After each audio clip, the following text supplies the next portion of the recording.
enforcement agents. It's to do with a High Court order. They work for the High Court. And if it says you're owed money, it's their job to go and get it. I'm here for £6,072.18. They can demand payment on the spot. I'm here for the full balance. How are you going to pay it? Or remove assets instead. The car will be going unless you can pay it. You'll have a week to pay in full before it gets sold at auction. Obstructing their work can be a criminal offence. I wouldn't do that if I were you. The door needs to stay open. Every year in England and Wales, unpaid debts totalling more than £80 million are recovered by the sheriffs. Coming up, Neil Cummings bought an eco-friendly heating system, which turned out to be dangerous. I paid over £10,500. I ended up with a system that was completely unsafe. There's a dramatic intervention from Lawrence to stop assets disappearing from the business that sold it. They were literally engines running. I just had to swing the van across and block them in. Tommy's looking for a result at a football club with a debt to pay. I won't leave here today without payment or taking stuff with me. Lawrence confronts a car dealer who owes a £12,000 refund to a customer. I will ask the question again. What can you pay? And Tommy and Craig remove not one but two vehicles from a debtor's driveway.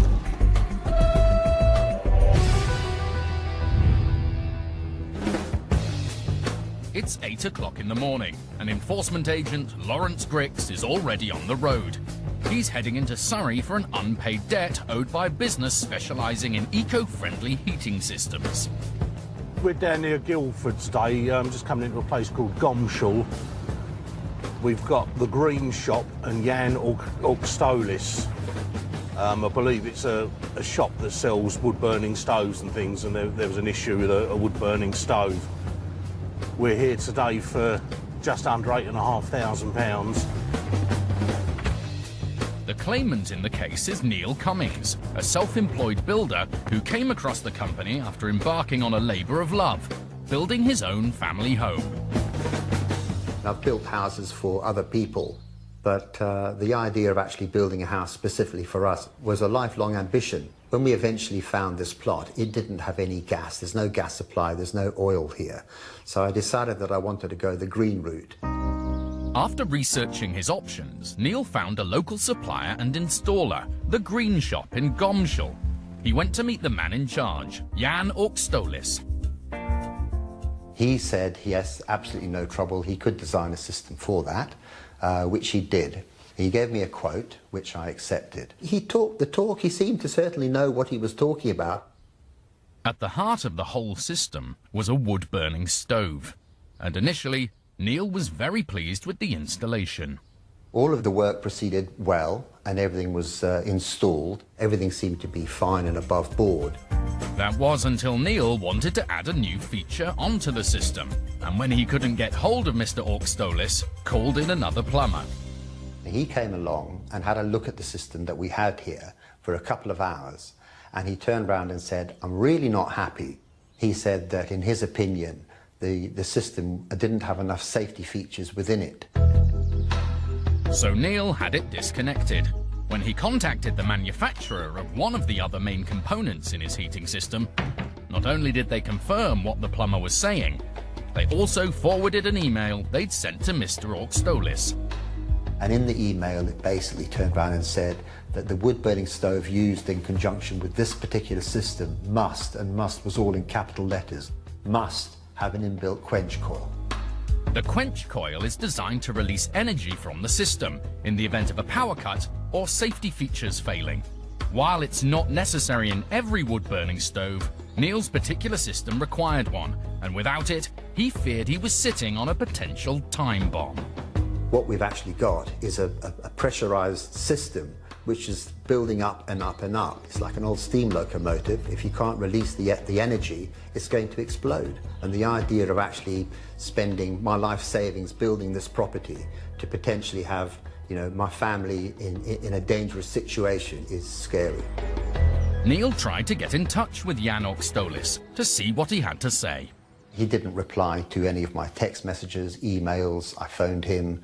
I went down to the shop. I couldn't get hold of him at all. When I was actually paying the money out, he was returning calls within half an hour. However, as soon as he'd received the final amount of money, the correspondence completely ceased. Eventually, Neil decided the only option was to get quotes to rectify the work and complete the installation, and then take Mr. Orkstolis and the Green Shop to court to cover the costs. When they didn't defend the case, Neil won a default judgment.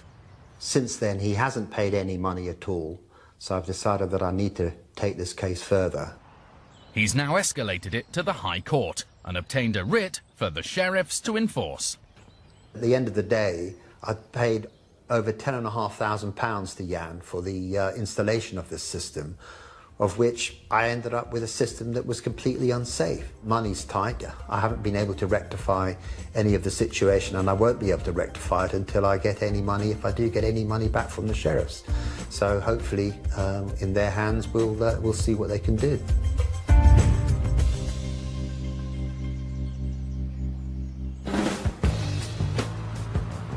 Lawrence is en route to the shop, and his research in the office has painted a promising picture of what he might find. It looks quite a reasonably large premises when you look at it on Google, with a car park to the rear, so yeah, hopefully they'll have assets there. There is money in wood-burning stoves. But Lawrence is foreseeing a potential pitfall. Mr. Cummings has obtained his writ in the name of the boss personally and the Green Shop, which is just a trading name and so not a legal entity. Success this morning may boil down to how exactly the business has been set up. It is actually dependent really on whether Mr. Orkstolis owns any of the assets, or if there's a company trading there. Lawrence arrives at the Green Shop just as some workers are about to get into their vans. I'm gonna have to try and catch this fella here, I think. So there's no hanging about.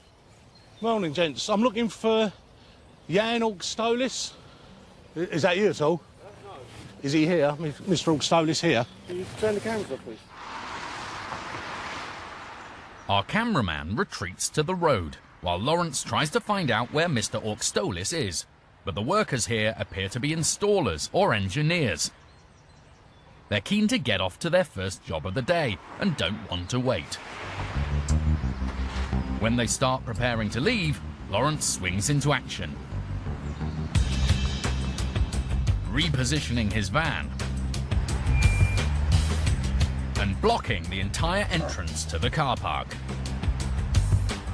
Normally I would have tried to take the time to clamp them, but where I was on my own and they were literally engines running, about to dash out the car park, I just had to swing the van across and block them in. Sorry to have to do this to you guys. I fully appreciate that you're only just trying to earn a living and do your job. But as their vehicles are sign-written and could belong to the debtor, Lawrence can't let them leave until he has answers, which seem to be hard to come by. Mr. Orkstolis isn't here. The guys that are here say they basically run the place. I don't see him very often. They've tried contacting him on the phone. I've tried contacting him on the phone. We've got nowhere at the moment. It just goes straight to voicemail. And the guys that are here now have just asked if I can give them 5 minutes. So I don't know what they're going to try and do, if they're going to try and pay it. The 3 vehicles that I've managed to block in are all clear of finance. If I can't get hold of him and the guys here can't get hold of him, then yeah, I'll basically remove the vehicles. But getting hold of Mr. Orkstolis turns out to be quite simple after all. One man who's here is showing more interest in the case. Mr. Grix, G-R-I-X. And Lawrence puts 2 and 2 together. So, are you Mr. Orkstolis then? It is indeed Mr. Orkstolis, the man who sold Neil his dangerous heating system. Lawrence shows him his writ and explains he's here for £8,440. Mr. Orkstolis tells him nothing here is owned by him, but by his business, which is registered as the Green Shop Gomshall Limited. Lawrence demands proof of ownership, but in the end, he doesn't need to see it. Perhaps mindful of his staff trapped in the car park and unable to get to work, Mr. Orkstolis manages to come up with some money. Lawrence moves his van out of the way and lets them go. That didn't go too badly. The gentleman there actually was Mr. Augstolis, and he's managed to come up with just under £3,500 today, and I've put him on a monthly arrangement of £1,000 a month for the rest. All being well, he should clear his debt in 5 months. He does admit that the limited company owes the money, which is basically why he's paid some money today. The vehicles allegedly belong to the limited company, although that wasn't proven to me, so I was still using them as leverage. But we'll have to see what happens. He may well just stick to his arrangement. Down the road in Sussex, word of the payment has come as a welcome relief to Neil Cummings. Really good news from the sheriffs. We've actually finally managed to get hold of the first initial payment of just over £3,500, so that's come in and that's brilliant. So we've already got the new wood-burning stove, which is just sitting in place. It's not actually connected. Let's just hope that Jan is true to his word and honours the agreement, and it will be the end to a lot of stress and anxiety that we've had over the last year.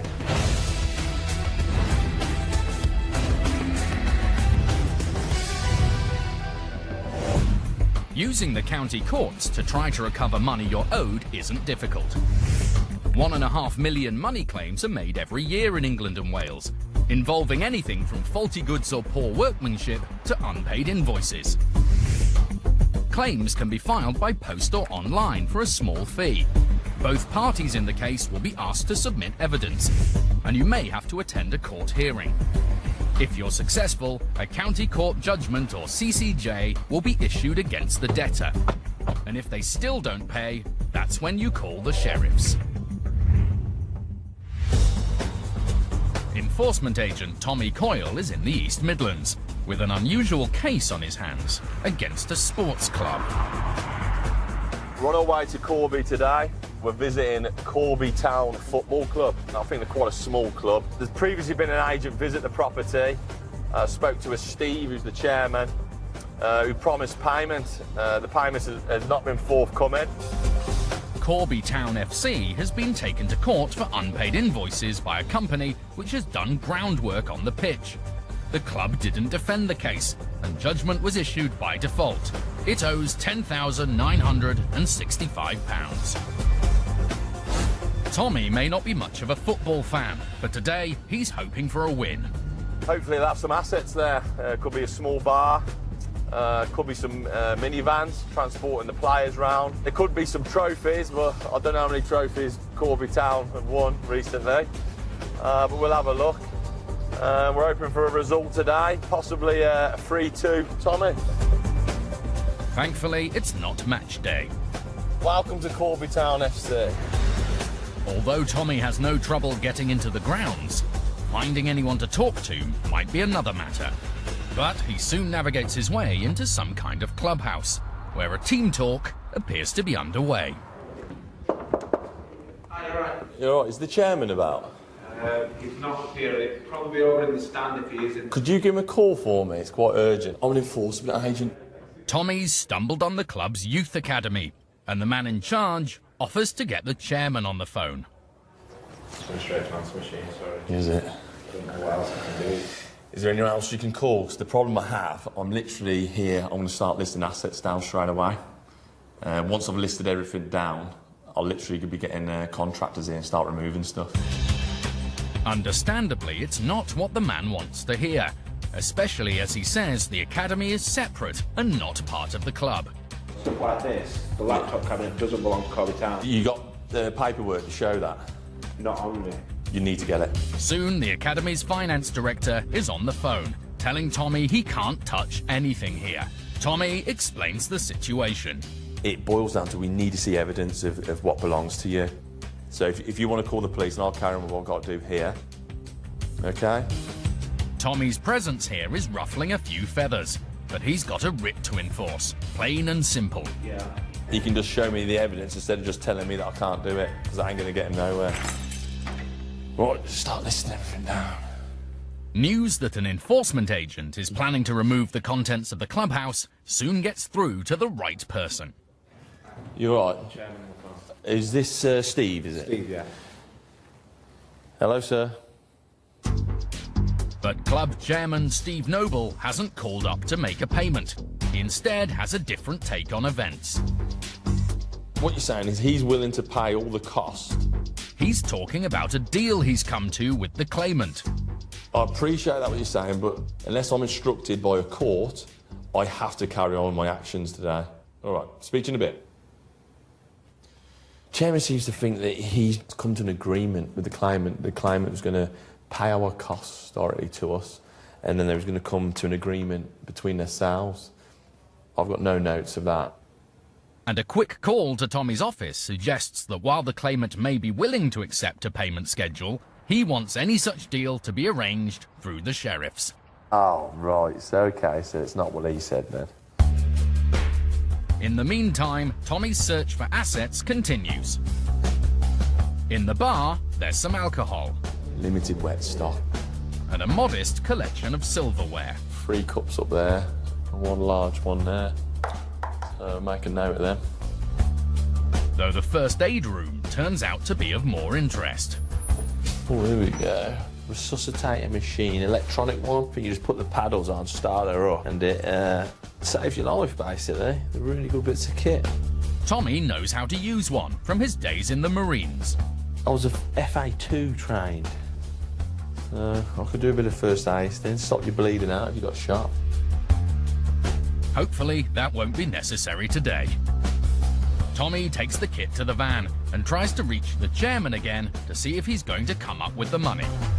Hello, Mr. Noble. It's the enforcement agent. But it's not the news he wanted.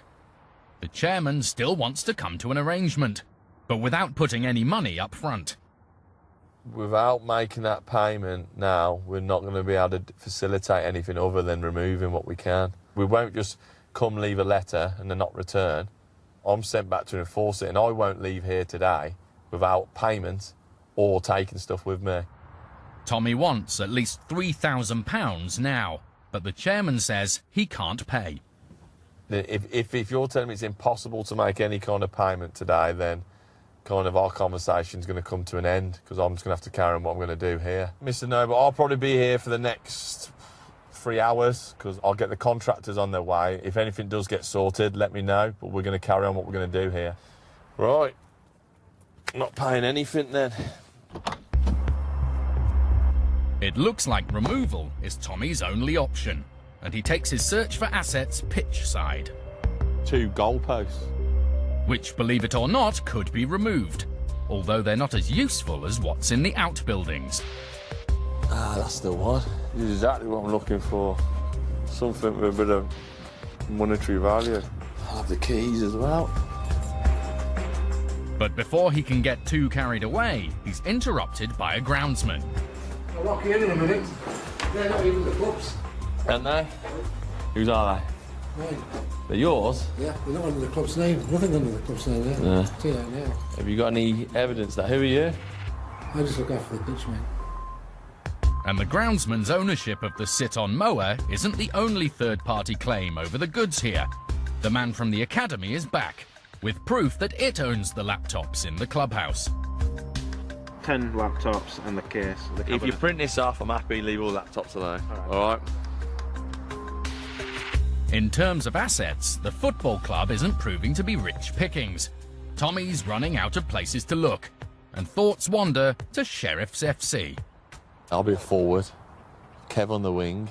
We'll have Wild in defence with Ken. Alan in goal. Grixie will be our manager.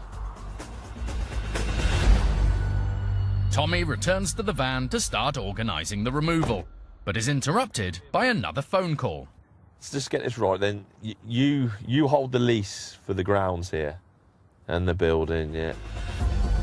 There's been a substitution, and a new player is on the pitch. It's the landlord, who's got wind that the club's goalposts, among other things, might be about to be removed.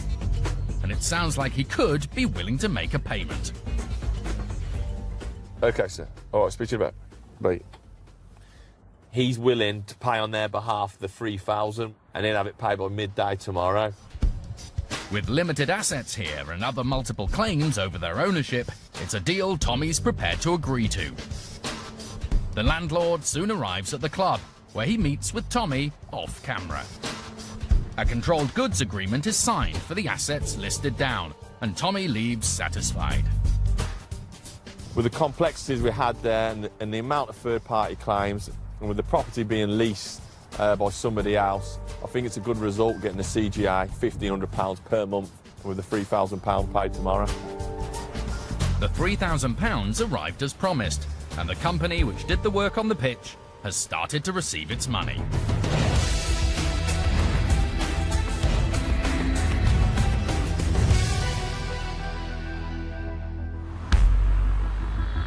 Lawrence and Kev are in Sevenoaks in Kent. They've got another High Court writ to enforce, this time against a business which specialises in classic cars.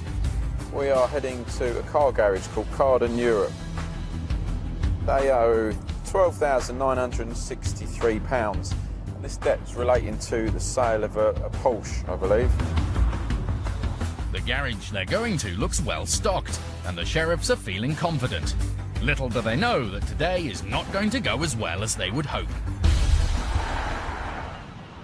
The case began when taxi driver Nick Luthwaite from Durham was looking to buy a new car for him and his wife. After saving up some money and taking a loan, they decided to treat themselves to the car of their dreams.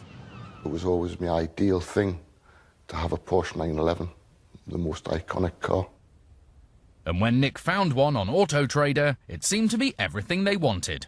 A light metallic blue, matching blue leather. It had so many upgrades, it made the car really special. Absolutely perfect for what we were looking for. The car was some distance away in Kent at a dealer's called Carden Europe Limited. But Nick made the trip to have a look and met the company director, Andrew Austin. He seemed very knowledgeable. On his website, he'd been in the trade for 30 years. He explained that he shipped cars all over the world. He was a very convincing man. Nick met the £34,000 asking price with the part exchange of his previous car, a BMW, and £15,000 on top. He then drove away as the proud owner of a Porsche 911. Dream come true. It's an absolute dream come true. But not everything about the car was perfect. After about 100 miles, the clutch started getting slightly heavier, and it was starting to struggle to go into gear. And Nick's wife found it even more difficult. She said it was undrivable for her, and that's when I rang him up and told him straight away, I said, there's something not quite right here. Mr. Austin advised Nick to take it to a specialist who made some repairs. But they also made an alarming discovery. The car was still on a finance agreement, which its previous owner hadn't paid off. That means it was still technically owned by the bank. I don't know how much was owing on the car, but it still had 4.5 years to run. So I'm effectively paying for a car that I don't own. Mr. Austin claimed he'd taken out the finance arrangement himself as the dealer and would soon clear it. But when that didn't happen after a week, Nick lost faith and arranged to return the car and get his old one back. I took the car to a local vaulting place. I got the car cleaned, immaculate, and I presented that car back to him in a better way than what I got it. He looked round the car and he says, I'll give you £12,500. Which, along with the return of his BMW, was £2,500 less than what he'd paid. I says, well, you haven't mentioned this on the phone. He says, I've got me loss of profit. Eventually, Mr. Austin offered to reimburse £13,000, and Nick decided to accept it for the time being, in the form of a cheque. I thought, I'll take his cheque for the £13,000, then I'll take him to the small claims court for the £2,000. I'm not going to get into a fist fight over a car. Put his cheque into the bank, and unfortunately it bounced, it was stopped. Mr. Austin later made a bank transfer for £3,000, but despite Nick chasing time and time again for the rest, it never came. Eventually, he made a claim through the county courts, prompting what seemed like a decent offer. He would be happy to settle out of court at £11,400, which would be paid within a month. He still never paid it. So Nick resumed the court action, and this time the case was heard. The judge ruled against Carden Europe in favour of Nick's wife, Nicola, as the purchase was originally made from her bank account. But that judgment hasn't been paid either. There was savings and a loan. Went to buy that car, £15,000, an awful lot of money. And he's sitting with me money and I'm sitting with a bank loan. Now the Lewthwaites have taken the next logical step. So we've involved the sheriffs, and basically they're probably the last hope to get any money.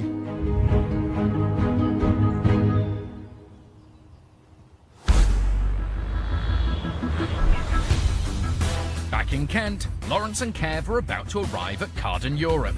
Kev's notes suggest Mr. Austin wants to come to a deal.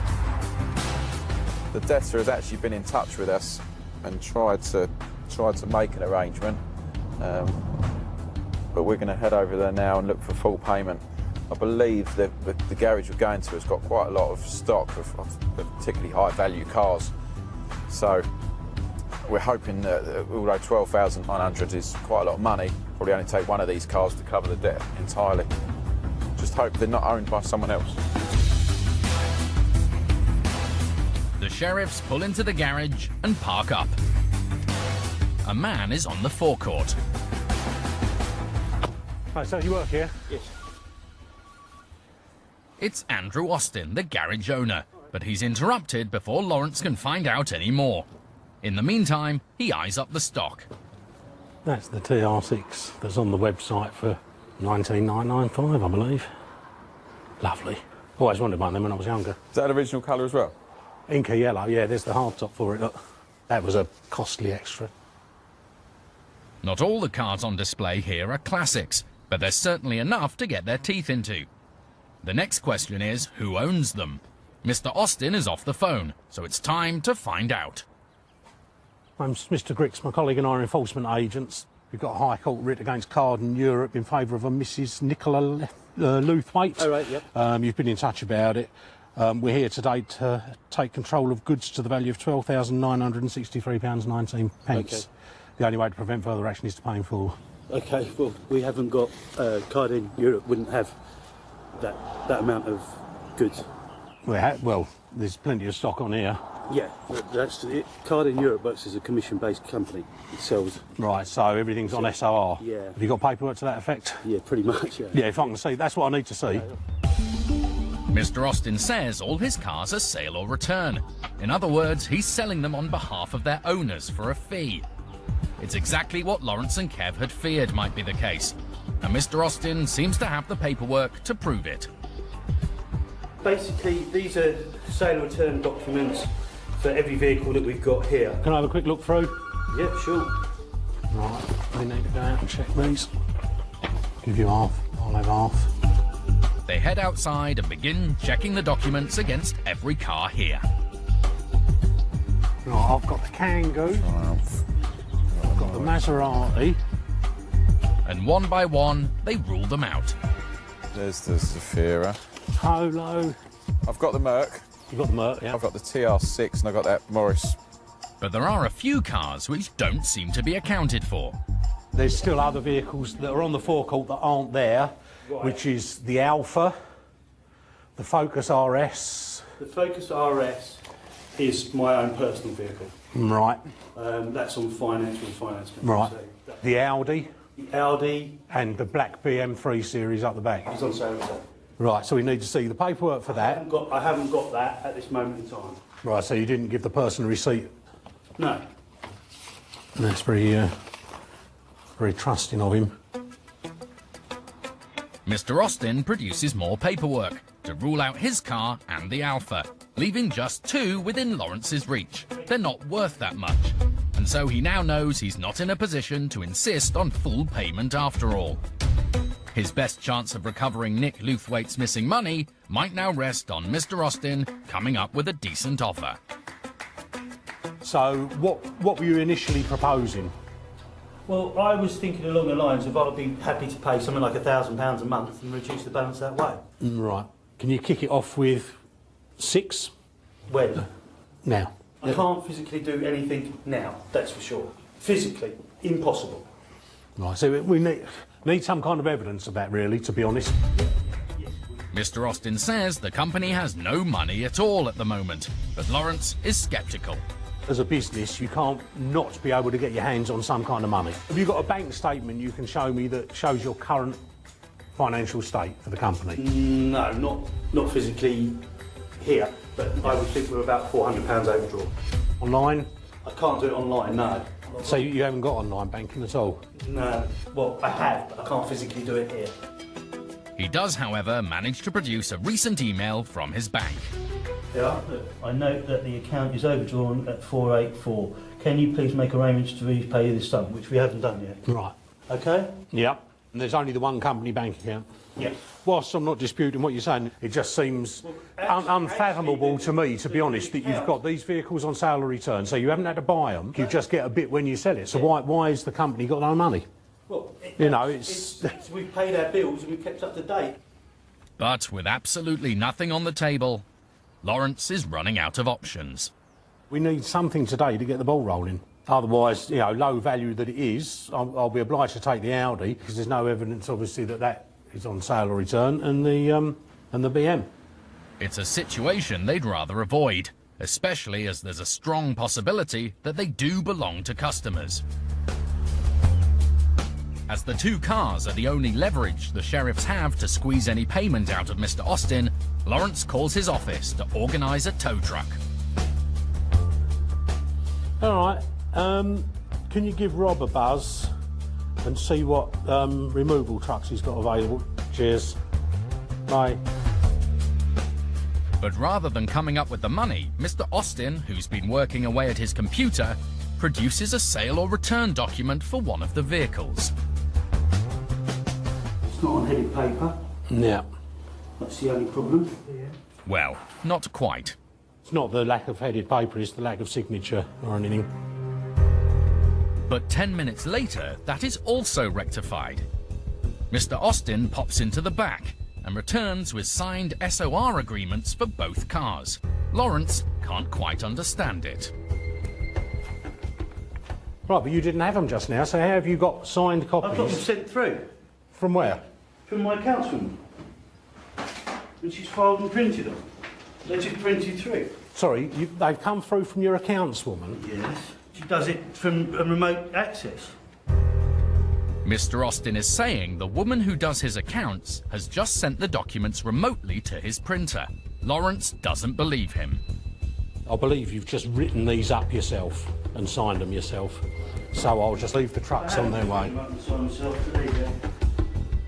At this point, Mr. Austin says he needs to go and get a car MOT'd and starts to leave. Right, I've got to go. OK then, sir. I can't leave you in here. You can't throw us out either. All right, look, what can I give you in the form of money? You've just said you could... No. For me personally, what... You said you couldn't do anything. I will ask the question again, which I've asked you repeatedly since I've been here. What can you pay? Can I give you 500 quid? No, it's not enough. Well, there you go. That's my personal accounts with 663 in it. I can do you £500 now, and then we can sort out the terms of the rest of the deal. After seeing a near empty bank account and faced with the choice of either £500 or removing some low-value cars which probably don't belong to him anyway, Lawrence has finally pushed it as far as he can.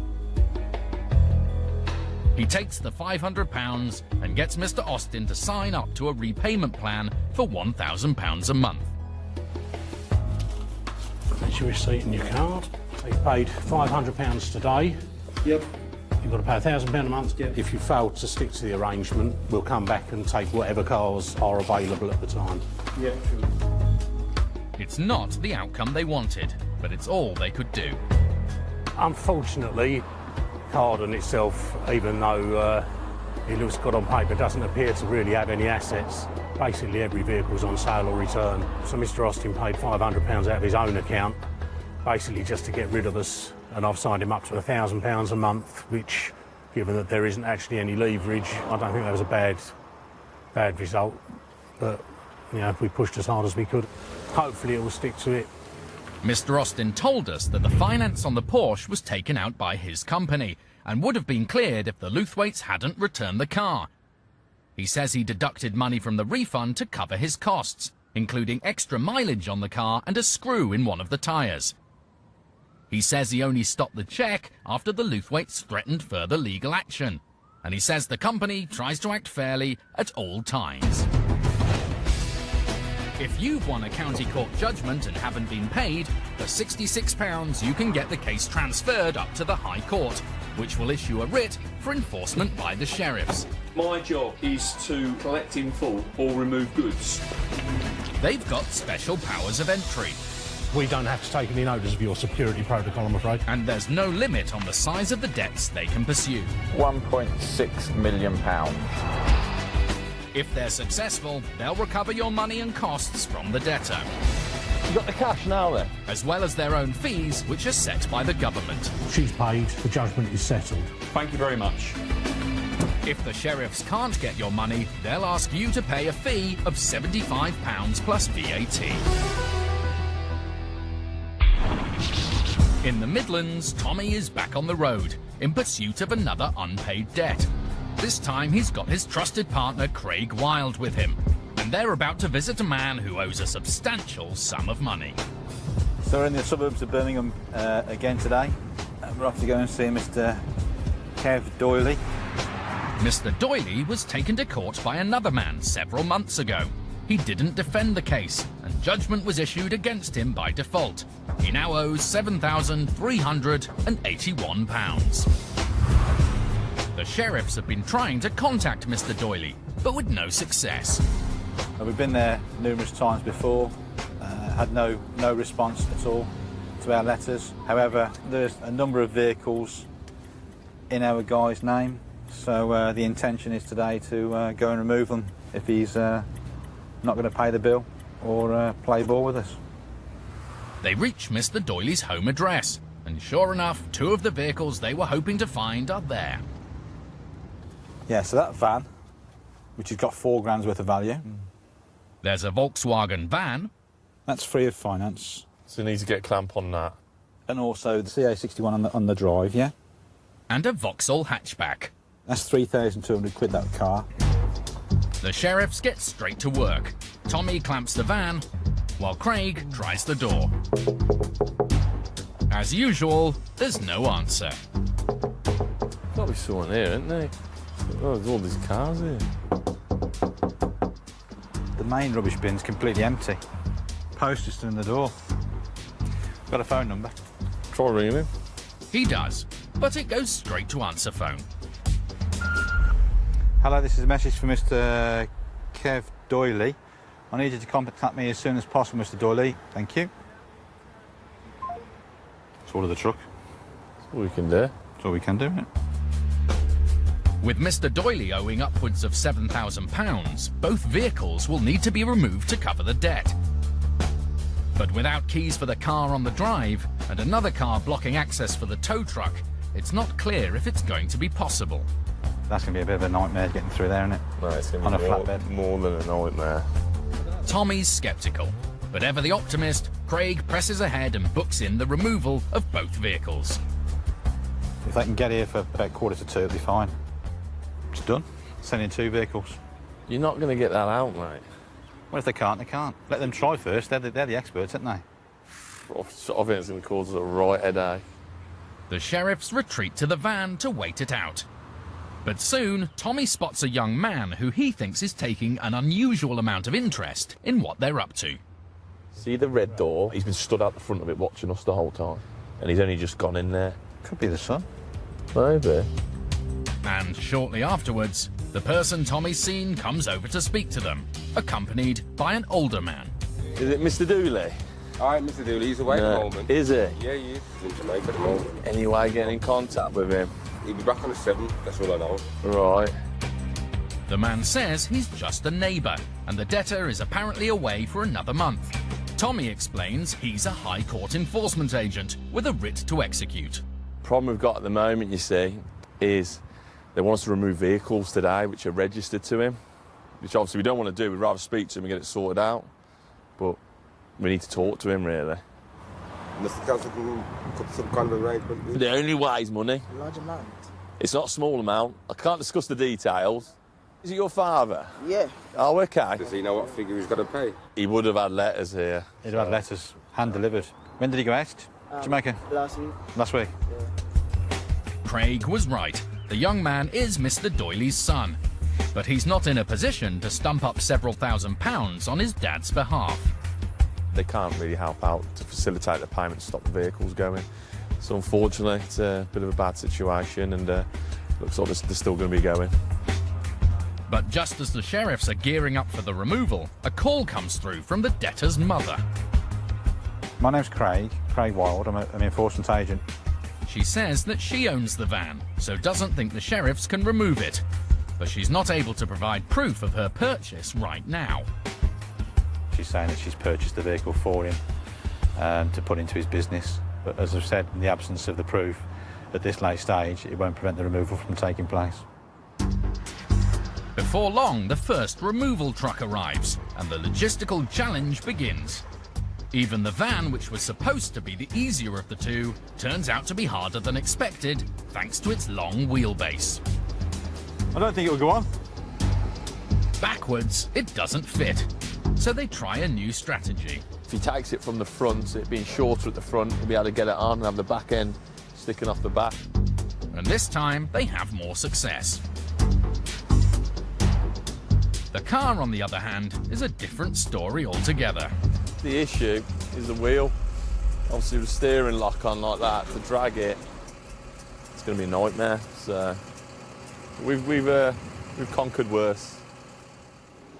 Tommy's obviously caught Craig's optimism.